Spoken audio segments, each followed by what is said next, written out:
గరుడ పురాణం ప్రకారం మనిషి మరణించిన తర్వాత ఆత్మ వెంటనే మరో లోకానికి వెళ్ళదు.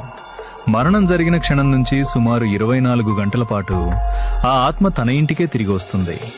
తాను వదిలి వచ్చిన శరీరాన్ని, కుటుంబాన్ని, తన ఇల్లు, తన వస్తువులను నిశ్శబ్దంగా చూస్తూ ఉంటుంది. ఎందుకంటే ఆత్మకింకా భౌతిక బంధాలు పూర్తిగా తెగిపోలేదు. ఆ 24 గంటల సమయంలో ఇంట్లో అధికంగా ఏడుపులు, అరుపులు, శోకావేశం ఉంటే ఆత్మకు తీవ్రమైన బాధ కలుగుతుందని గరుడ పురాణం చెబుతుంది. అందుకే శాస్త్రాలంటాయి, మరణం తర్వాత శాంతంగా ప్రార్థనలు చేయాలి, దీపం వెలిగించాలి, భగవన్నామ స్మరణ చేయాలి. ఆ 24 గంటలు పూర్తయ్యాకే ఆత్మకు తన ప్రయాణం ప్రారంభమవుతుంది. అది యమలోక దారి, కర్మల ఫలితాల దారి. పిండ ప్రదానం, తర్పణం, దానం ఇవి అన్నీ ఆత్మకు మార్గం చూపే వెలుగుల్లాంటివి. ఈ కర్మలు జరిగితే ఆత్మకు అర్థమవుతుంది, ఇక నా బంధం ఇక్కడితో ముగిసింది, నా ప్రయాణం ముందుకు సాగాలి. Download ShareChat.